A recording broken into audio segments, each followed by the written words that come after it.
Blessings on blessings, and welcome back to another episode of Talk to a Brother. No egos, no judgment. Break bread and prosper. We don't even practice that, just so you don't know. That's just natural so cool. relationship. And this is for the series of What the COVID. And we're joined today by two lovely guests. I'm Coach Chris Yampower. I'm Thomas Scannell, and you two are? I'm Rachel Flowers. I'm Director of Public Health, which is a posh title for saying that kind of I was responsible for the health of people of Croydon at the time of COVID. And I'm Kerry Addison, Public Health Principal at Croydon Council, and I worked as part of the acute COVID response, and I've been here for 18 months. Wow. Do you know what's interesting? In a lot of the services and work that I've done since COVID, I was put down as part of the services that I do. That I've been I was part of the COVID response team. We actually have somebody who is the official COVID response team, so I might need to change places, you know? Or he's coming for your job, one of the two. Wow. But ladies, thank you very much. Oh, sorry, can I actually address you as ladies? Is that okay? I'm happy with that. It would have been awkward if they said no. I'm happy. It's been embarrassing. As well. But thank you very much for joining us as well. You've literally once again carved out a fraction of your day for us, so we really appreciate it, especially with what you both do. And Tom, should we get straight into it? Let's get straight in. So hopefully you're okay with answering, or however your answer is, it makes no difference, to be fair. Have you both been vaccinated? Yes. Yes. And Yes. I was vaccinated a week and a half ago for my fourth vaccination. For your full vaccination? Because I'm 60, so I'm kind of I'm part of the vaccination as well. And as soon as I was able to get vaccinated, I did. But people in my family waited a while because they wanted to get more information. Yeah. And I was probably one of the first people to get vaccinated at Croydon University Hospital, because I spent the first part of the pandemic working at Croydon University Hospital as part of the response team there, and then I came over to the council, so yes, I am fully vaccinated as well. Was there any hesitancy within getting the vaccine? Doesn't sound like it, but was there any when it first got released from either one of you? So no, part of my role is about the health of the population of the people I serve, and I kind of serve the people of Croydon, and so there's lots of evidence about how important vaccination is. You know, smallpox and measles, and it has really prevented illness. So when we first heard about this dreadful virus around this, we didn't know anything about it. The term we used, novel virus, which basically means we knew no idea, but we knew we had no immunisation for. And we knew that the thing that would protect us would be vaccination. Now, actually, what was awesome for me is the amount of work that was actually put by scientists across the world to develop something that protects people from that. Because very, very early on in COVID, kind of like as Director of Public Health, I kept on seeing the people who were dying. So, you know, I still remember, and it's one of my firm memories, so I remember day one as Director of Public Health when I knew the name of the person who died, and then I knew the names of the people who died, and I wept the first time I couldn't remember all the names of the people who died, and that's why I vaccinated as soon as I could. It's because of all the people who died, who I couldn't remember, who I cried for. Yeah. So from your positions, you would have seen, did you see a lot of hesitancy in regards to different communities, but ultimate question is, in the BAME community, what was the difference between our community and other communities, you guys being once again frontline within Croydon as well? So shall I start and you Yeah, could have absolutely. So I'm going to call it as it is. Racism, discrimination, actually experimentation on the black community, kind of like not only kind of like in Africa, but in the US around this. We know there was a cultural history around this. Yeah. I know that, I mean, kind of different terms, but global majority within Croydon, kind of like, so people who are black and brown kind of like felt understandably nervous. Yeah. We knew that actually, you know, kind of many people felt that they'd never had the opportunity for access to healthcare before, and all of a sudden people were being offered vaccine, you know, as black people, kind of like, and I understand why people were, you know, hang on a sec, it's not normally us first. So we had that kind of conversation very, very early on. Professor Kevin Fenton who is the Regional Director of Public Health, working around this. He's part of the black community, and we had a long conversation about how we should work with the community. And an important part of that was actually to go out to the community, have community leaders actually have the conversation. Yes. Not people who look like me, but people who look like the community they represent, to start understanding. But what I did very early on, and I think you interviewed Andrew, is I got different parts of the community to send all the WhatsApp, all the Twitters, all the Facebook, so I could see what was out in the community. Yeah. And some of the stuff I saw out in the community, I was thinking, hang on a sec, this doesn't, it almost seems to be quasi-racist, because these are people trying to stop black people from getting vaccinated. It almost seemed like a bizarre thing as well, but I understand with all the bombardment going out into the black Asian community why people were reluctant, because there was an awful lot of misinformation on social media. And actually part of the work that was done, Kerry and team then went out with the community, because she did some awesome stuff. So you go. Yeah, so I've been working with my colleague Gina Zealand now for the last 18 months. I was actually speaking to Rachel about it on the way here. Like, Gina and I never had worked together. We met via Teams on our first day. We were brought in the first day, but we clicked like that. And we knew that we had one job to do. Yeah. And it's been an absolutely fantastic experience. I particularly have really enjoyed doing my work around the vaccine hesitancy. It's been absolutely fascinating for me. And I've met some amazing community leaders that have also really helped us speak to their own communities about the vaccine. So what Gina and I and a couple of others in the team, we actually developed a vaccine hesitancy toolkit, where we looked at Croydon as a whole, and we realised that there was a very, very low uptake in those communities of vaccine hesitancy. So once we had mapped that, then that helped us with our Community Health Champions programme, whereby we actually brought in about 50 well-known community leaders to be trained, not only on the vaccine, but we also trained them on suicide prevention and awareness as well.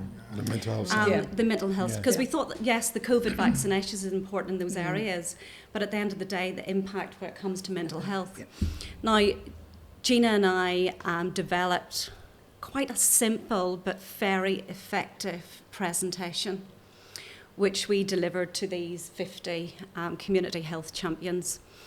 Now, it kind of struck us at the end of the presentation when we had a well-known community leader come up to us and say, that was fantastic. And if I had have had the information and knowledge presented to me in that way, it would have helped me a year ago, and we would have had a lot more from the vaccine hesitancy communities vaccinated. And that really struck a chord with me, because it's all about trust, isn't it? Yeah. You know, if you trust that community leader, and if that community leader can relay to you in a simple format, you know, it's easier to take in, isn't it? And it breaking down the science, the reason why we were doing it. And if you listen to Professor Corbett, she's absolutely fantastic, who developed the vaccine, or helped develop the vaccine. One thing that always springs to mind, and honestly I get goosebumps, you know, listening to it, it's amazing. Obviously she's from the black community, and they said to her, but what happens when you walk into the room? Like, do people ask you loads of questions about it? She simply said, I lead by listening. So when I walk into the room and I get asked loads of questions about the vaccine, I'm there to listen. And then I will lead the conversation, which is amazing. It's a starter for 10, isn't it? So when we were training these leaders and community health champions, that's what we said, listen. Listen to what they're saying. Listen to what's out there. Okay, and break it down step by step for them, because it's easier. Because what they also said, when COVID was the height of the pandemic, we got loads of information about COVID this, COVID that. Yeah. But when the vaccine came out, there was very little information. And we did struggle. with that, Rachel, didn't we? We did, and I think one of the things I was saying before it started, first of all, how awesome is that? Kind of like, it's just amazing. But what we found with this pandemic is that we were getting information as, you know, kind of public health specialists. We're trained kind of like to do this, you know, it's taken us a while to do this, but we were getting the same information at the same time the community was. So we were having to quickly try and translate what it was. And I think the challenge that we had is that the community had lots of information, then they were checking on Wiki, or what does this mean? Kind of like, so, and actually in relation to this is that we'd also had the culture where it had been said we'd fed up of experts. Now actually, you know, it took a long time for me to get that experience, the expertise. Not that I'm better or kind of like that anybody else, I'm just a bit more informed about a certain area. And so we had to kind of like make sure that the information was right. And unfortunately, it didn't come out as quickly as people wanted. So they got understandably very nervous. They picked up on certain things and translated into something different. And sorry for interjecting. Seeing in the position that you're both in and getting the information directly from government and seeing it, was there a big gap between like what social media was saying, what mainstream media was saying? Because most people interpret the information as how they want to, but it's your job to interpret the facts, figures, and information. Media want clickbait, social media want clickbait, and you're fighting an uphill battle. Yeah, and I think the thing is around this is that all of us are, you know, biased. We always choose the things that actually resonate to us, that sits to us. And actually, you know, if not us, then, and this is why we use the community leaders, is because actually, if we don't know, you know, kind of like we ask, you know, our friends, our family, and they've got an opinion around it. And this is why I was really interested around what was happening within the Black and Asian community and what was the information seeing. And actually, at the beginning, it was quite kind of like basic, but gradually the videos and stuff, particularly from America, became really sophisticated. There was one where I was looking at it, and it took me a couple of minutes before even I realised that actually it was total rubbish. It was so well constructed. And I remember thinking, and I spoke to a few people out in the community, because if I didn't pick it up in a couple of, how on earth can anybody, it was amazing. And I think in terms of the national media as well, is again, clickbait, you're absolutely right, is that what very early on in the pandemic, we were saying is that if people have told you anything with certainty, then they're not telling the truth, because none of us had certainty. None of us had certainty. Do you think more people, especially maybe even government, should have been a bit more honest about it? Because every day you could be getting different information and everything's certain, and they get, obviously as a leader you're trying to be as certain as possible, but that causes more hesitancy. My leader is changing his or her information every day, and they want me to have faith in them.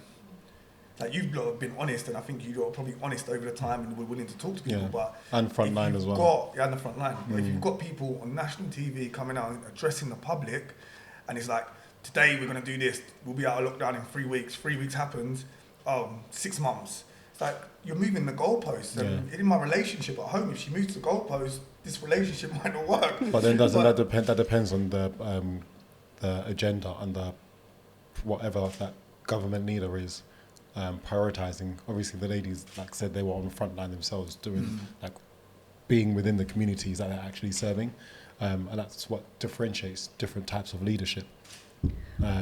It's a really good question, and I think the thing is, you know, because this is being listened to by your brothers and sisters around this, is that there was scientific advice. It was developing around this. There was scientific advice that was given to the politicians who made political decisions around this. So certainly in terms of what, as Director of Public Health, is that Chris Whitty on a regular basis had, the first time it was on a phone, that was very strange, and then we started to have team calls, so all directors of public health had that conversation so we could triangulate. I think Chris Whitty is amazing in terms of this, because he's a scientist, I'm a scientist. We did around this one thing, somebody said to me consistently, I always talked about the hands, face, space, the kind of the message around this. In terms of infection control, that was, but I think it's the differentiation between the evidence we were getting and the political decision. At the moment there is a COVID-19 inquiry, so actually at the moment the government is actually looking at this as well. I've had to fill various different forms in, kind of like as have my colleagues, lots of forms. And I hope that eventually we will be asked our professional opinion around this. But yes, there was a dissonance between the scientific advice and the political. That's the nature of politics, I guess. We just had a guest on, Farah London, and she's a firm believer in herd immunity. And she said that the reason why England has come out of COVID-19 so much quicker than China and maybe Japan and other lockdown countries is because of the herd immunity that's in the system. That's not true. That is really not true. That's a sorry. I think we might have to get Farah on another episode to have this one, to battle this one out. We're in the gym. But this is the point. Very, very early on, is the government policy was the idea about herd immunity. Now, actually, the principle of herd immunity is basically if we have 95% of the population with some kind of immunity, then we are likely to protect those people who haven't. And actually, I talked about vaccination before, so there are some people who can't get vaccinated. So this is what we don't do it just for us, we do it for our community, we do it for our loved ones. And very, very early on, we weren't sure how the vaccine would work. We still don't know. This is the reason why I've just had my booster. We still don't know what it is. We still don't know about how many people have got immunity. And I understand why people talk about herd immunity. I'm quite happy to have that conversation with a person to explain to her why what she's describing isn't possible at the moment.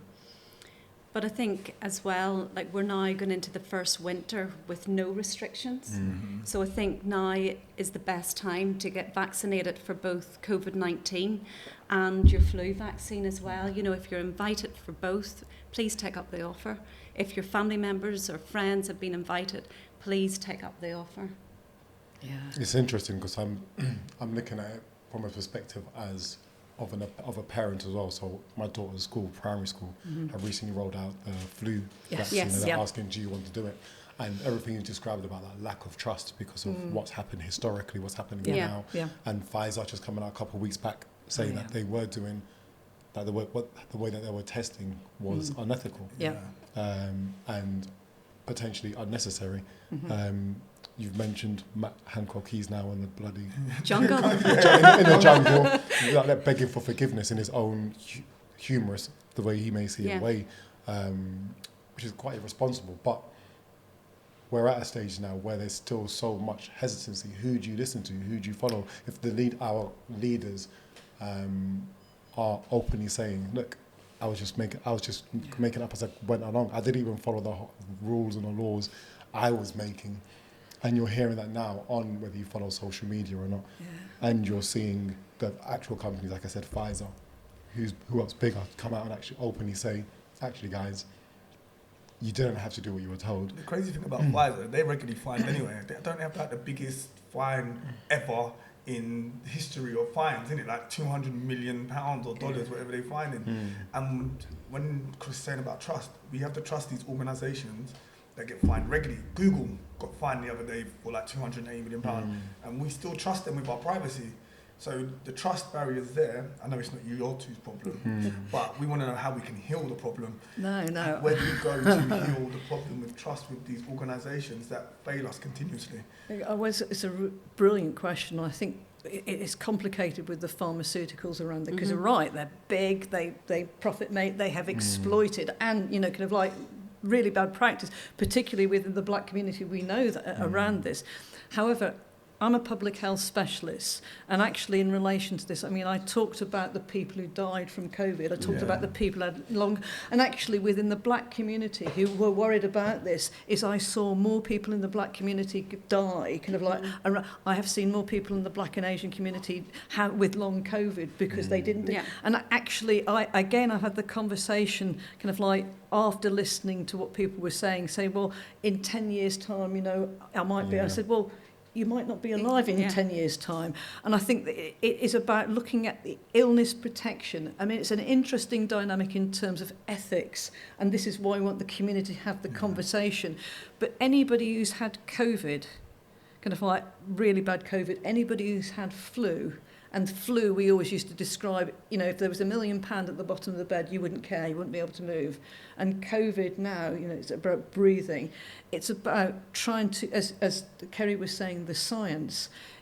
But there is an element around, they are doing this for vaccination, but this will protect me, this will protect my family, this will protect my loved ones.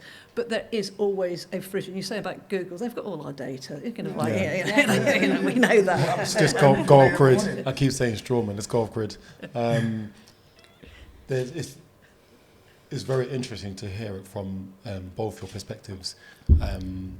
I'll be honest, I've not been sold on not even sold.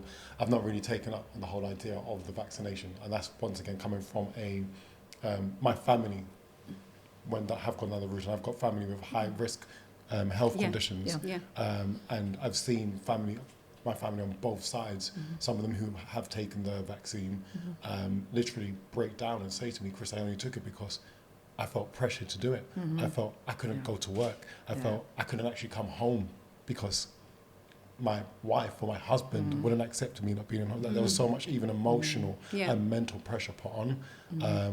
But it's like injecting something into yourself that you don't know whether or not is for you, is actually to try and reduce, I know the whole thing of population control is actually going to help. Once again, we don't know the outcomes of any of the vaccines now, and we don't know the long-term effects and the impacts. We're starting to. I mean, the thing is in relation. So I would say, do you all know what you put in your body when you eat? Kind of like you do. Exactly that. So, and I think the thing is in relation to this is that none of us are truly. I mean, I've never seen a population so aware of vaccination before. Yeah. But aware of what they eat.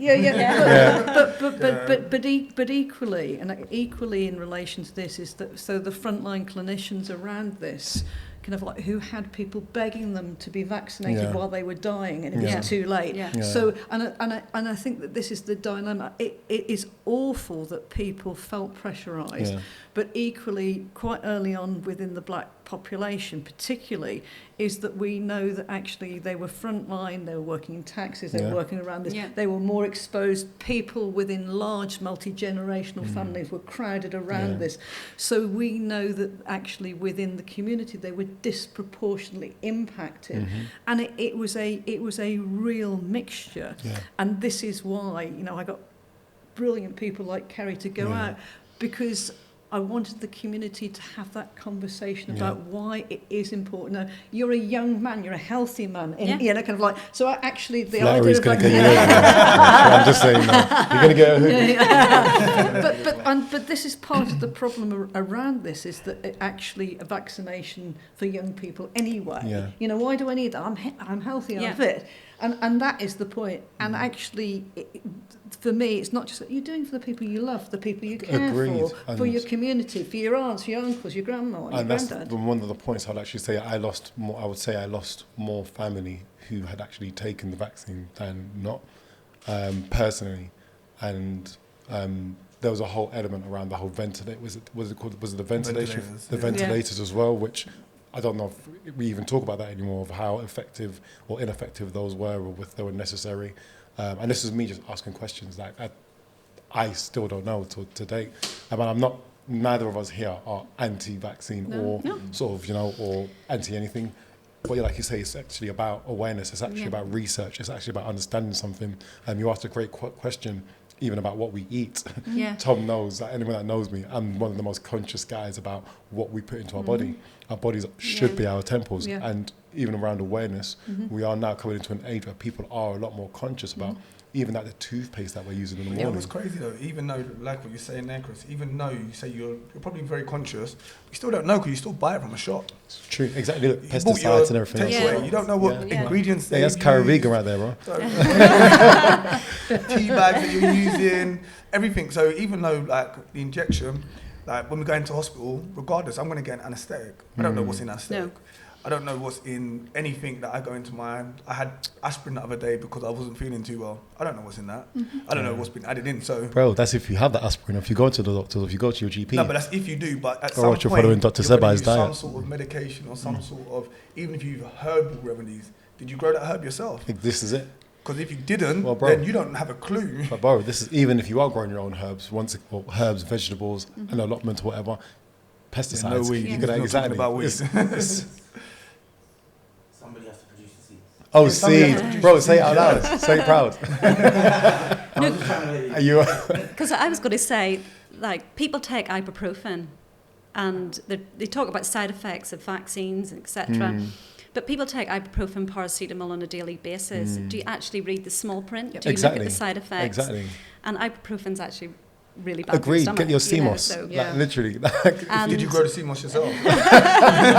Because you can get it. Did you bring it I on the love it. aeroplane? I love it. Like, I it love goes it. back to like square one. You can start at vaccine, but like at the end of the day, anything you eat, anything you drink, Yep. you didn't Yeah. produce yourself. And this is where one of the conspiracies died down for me, which is they're trying to inject you with X, Y, Z. Bro, they could have put it in my McDonald's. They could have put it in my system.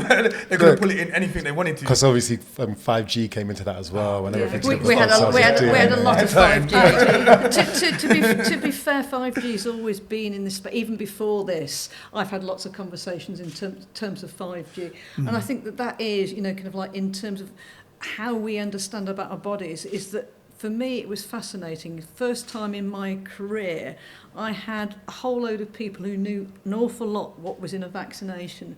Just one vaccination. They didn't know about anything else. Yeah. You know, and actually you were saying about, you know, that what people eat in toothpaste. They didn't read the side of the toothpaste. Yeah. You know, they didn't Yeah. talk about the and as Kerry said, Nurofen is a classic one. But kind of like is that, you know, your pharmacist should tell you, but most people don't get This it from a is it. pharmacist. So in America, if people have ever been to America, they always have those adverts where at the bottom, you know, they have this whole thing Disclaimer. which kind of like goes down, may cause death. It goes quickly. This is going to kill you, not taking it. And in relation to, you know, as you know, 'cause, you know, we are now, we first knew of COVID-19 as we call it now, kind of like November 2019, hence the Wow. name.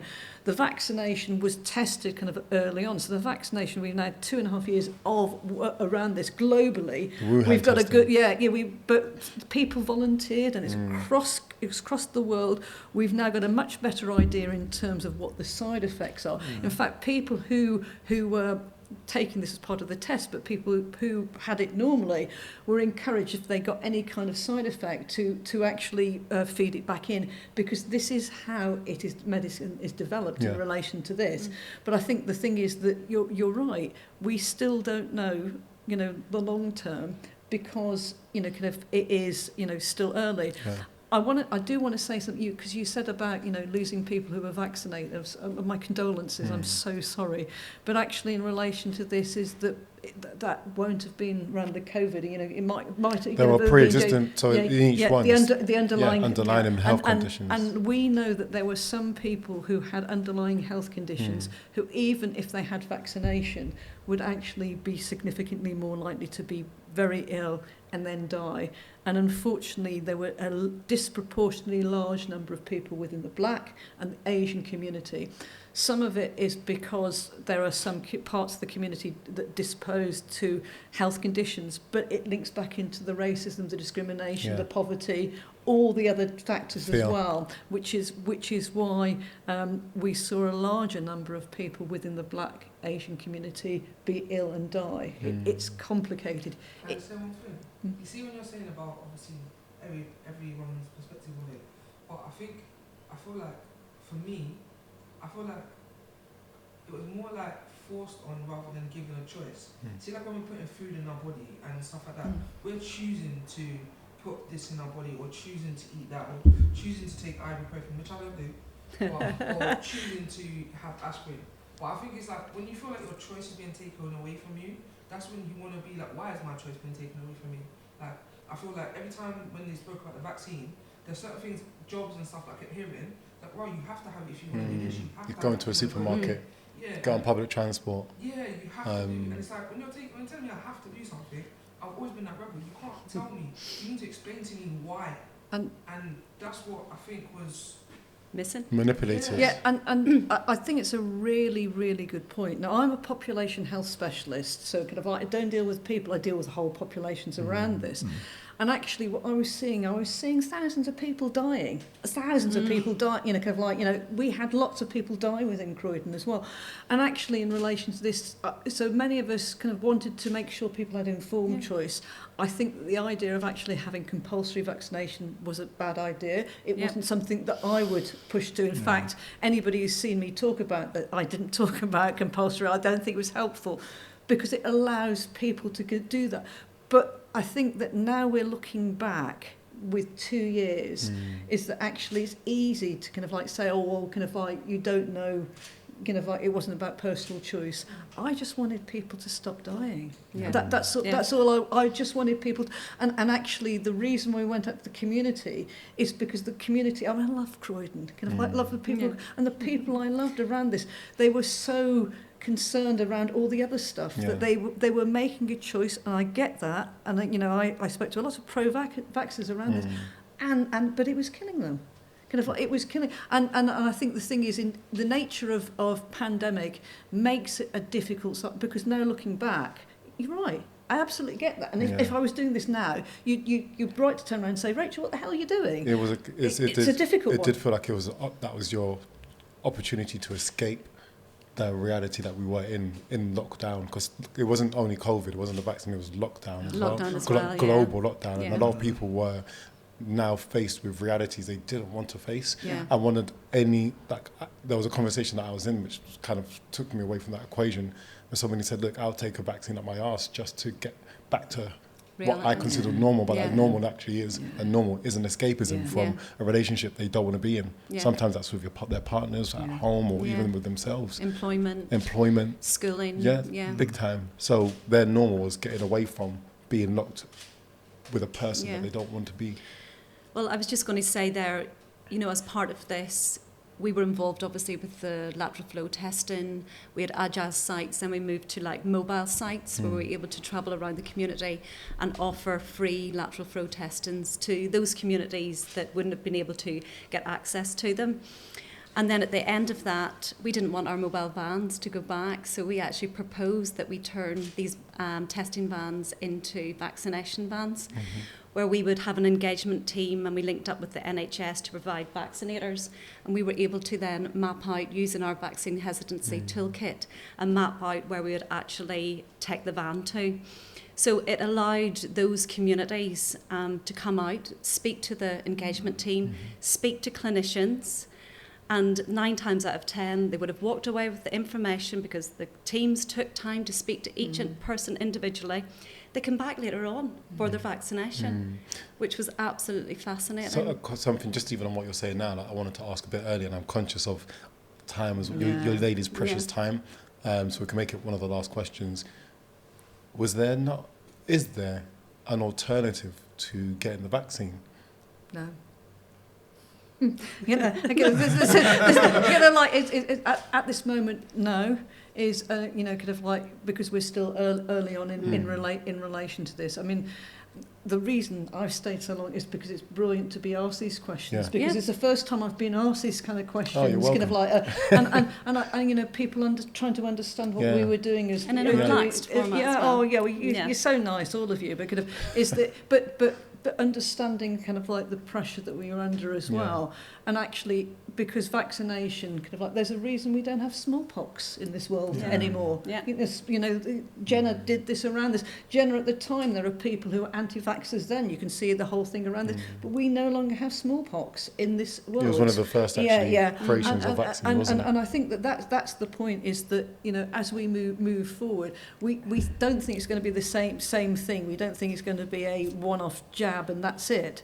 We think it's probably going to be going to regularly around this.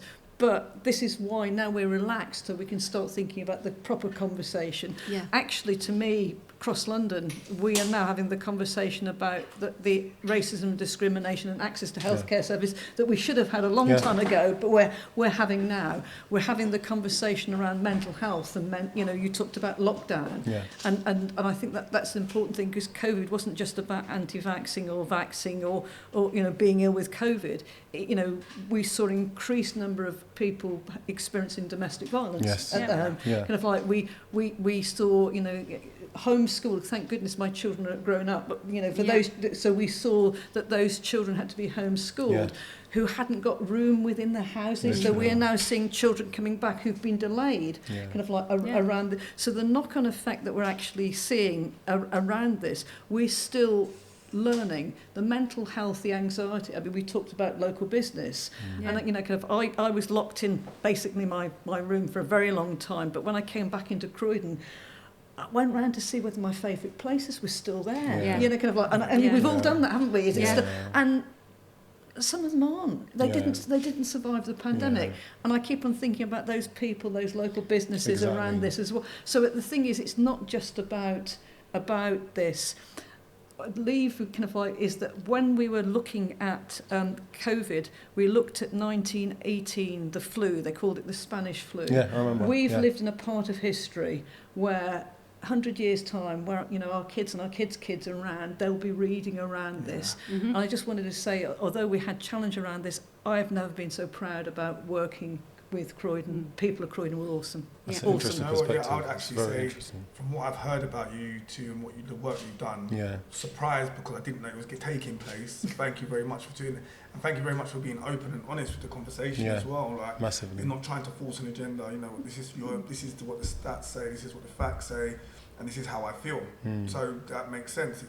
And as I was talking about leadership as well before, for me, that in a way is a form of leadership. You're not at the top, but you're at your front line and you're willing to accept people's opinions and choices and advise and guide to the best of your ability. So thank you very much for all the work that you both have done over the last 2 years. Thank you, ladies. Do you have any questions for us?